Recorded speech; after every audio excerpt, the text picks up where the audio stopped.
Сәлем достар, қалдарыңыз қалай? Бүгінгі сабақта біз сіздермен бірге наркотикалық анальгетиктерді талқылайтын боламыз. Достар, видео басталмай тұрып каналыма тіркеліп, қазақша медициналық контентті қолдап кетіңіздер. Наркотикалық аналитиктер деп ауырсынуды басатын препараттарды айтамыз. Оларға 3 топ препараттар жатады екен.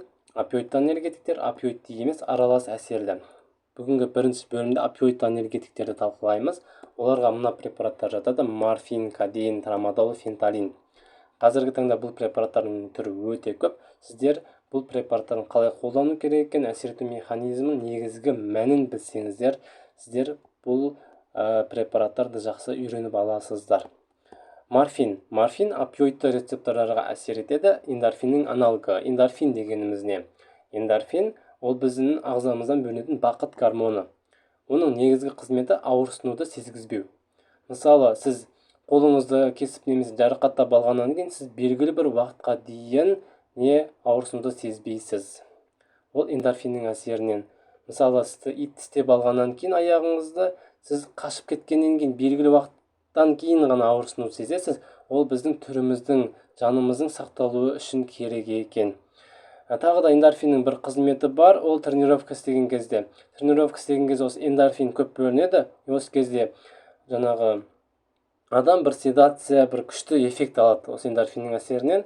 Қайтадан тренировка істегісі келеді, тренировка келесі жолы көп істей береді. Осы эндорфиннің әсерінен болады екен. Осылай эндорфинді қолдану арқылы біз өмірімізде әдеттерді енгізуге болады екен. Белгілі бір әдеттерді енгізуге болады екен.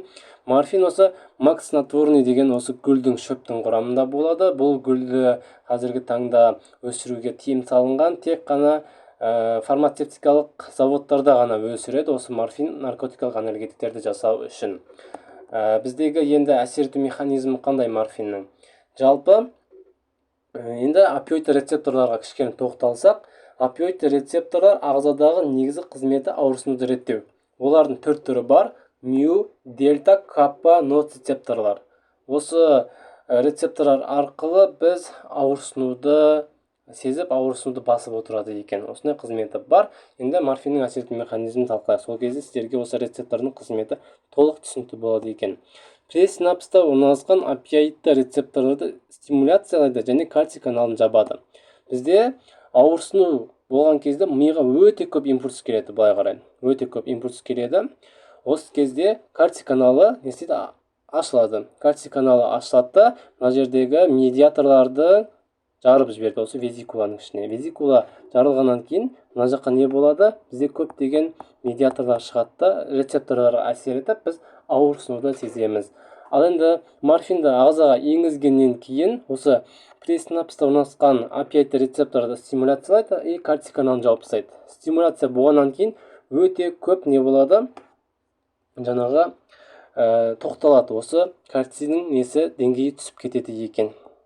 Біздегі G биологтық жүйе бар, осы G протеинмен әсер етеді, осы опиоид рецепторға әсер еткеннен кейін, одан кейін ол CMF-қа әсер етеді. CMF ол бізде кальцийдің антагонисі, ағзадағы өзі бөлінеді осылай. И кальцийдің деңгейін төмен қарай түсіріп жібереді, бізде не болады? Ауырсыну төмендейді екен. Енді екінші механизмі ол глутамат пен субстанция P-ның шығуын тежейді. Жаңағы кальций осы везикуланы жарды ғой, мына кальций. Оның ішінде, ол везикуланың ішінде өте көп глутамат пен субстанция P бар. Ол субстанция P мына жаққа шығып кетсе, не істейді?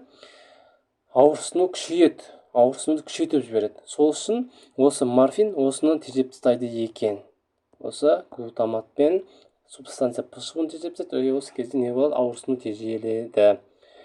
Келесі, постсинаптикалық опиоидты рецепторларды стимуляция калий каналы ашады екен. Біздегі мына рецептор бар. Жаңағы му рецепторлары, каппа рецепторы, дельта рецепторы ағзамызда барлық жерде таралып кеткен. Осыларды не істеп тастайды? Стимуляциялап тастайды, күшін көтеріп тастайды. Осы кезде калий каналы ашып кетеді. Бірден калий каналы ашып кетеді, ағзада гиперполяризация болады. Вообще стимул жоқ. И осы кезде немесе жаңағы қалай еді? Физиологияда бір заң бар еді ғой. Ештеңе емес, немесе жоқ заңы деген. Осы кезде вообще ешқандай әсер бермейді. Осы кезде біз ауырсынуды сезбейміз. Енді антинотицептивті жүйені активтейді. Оған мидағы опиоидті рецепторды арттырады. Антинотицептивті жүйеге бізге норадреналин мен адреналин. Осы кезде олар не істейді? Ағзамыздағы кортизол деңгейін көтеріп жібереді. Кортизол деңгейін көтеріп жібергеннен кейін біз ауырсынуды сезбейміз. Осындай әсері бар. Сосын мидағы опиоидті рецепторларды арттырады. Оларға жаңағы миу, каппа, дельта осы рецепторын бәрін стимуляциялап жібереді екен. Достар, жаттап алыңыздар. Миу, каппа, дельта, сосын ноцицепторлар деген осындай 4 түрі бар екен.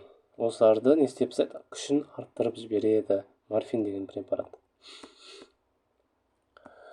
Енді жағымсыз әсерлері қандай? Біздегі жағымсыз әсерлері енді сопақша мидағы бүткіл миу, ноцицепторы, каппаның, дельтаның бәрін күшін арттырғандықтан біздегі сопақша миға әсер етпей қоймайды. Сопақша миға әсер еткеннен кейін тыныс алу орталығы тежеледі, жөтелу орталық, құсу орталық тежеледі.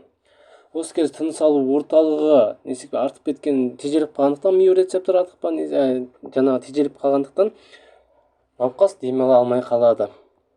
Сол үшін жаңағы наркомандардың көбі осы неден өліп қалады. Тыныс ала алмай, ауа жетпей өліп қалады. Өйткені тыныс алу орталығы тежеледі, науқас демала алмай қалады екен. Жөтелу орталығында рефлекстер, жаңағы жөтелу рефлекс бәрі төмендейді. Сосын құсу орталығына әсер еткендіктен науқас қатты құсады екен.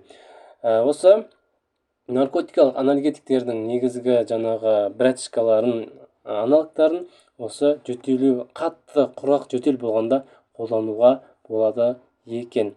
Енді нервус вагусқа әсер етеді. Ол да сопақша мидан шығады ғой. Нервус вагусқа әсер етсе, брадикардия болады, ЖКТ күші артып кетеді екен. Осындай жаңағы әсер ету механизм, жағымсыз әсерлері бар екен. Енді негізгі көрсеткіштер қатты ауырсыну болған кезде, ампутация жасағаннан кейінгі ауырсыну, сосын морфинді біз инфаркт миокарда кезінде ауырсынуды басу үшін қолданамыз. Өте қатты ауырсыну болады, пышақ сұққан сияқты ауырсыну болады морфин кезінде. Неше түрлі шок, травматикалық шок кезінде де біз осы наркотикалық анальгетиктерді қолданады екенбіз. Достар, негізгі механизмі осындай. Пайдалы болдым деп ойлаймын. Назарларыңызға көп рахмет.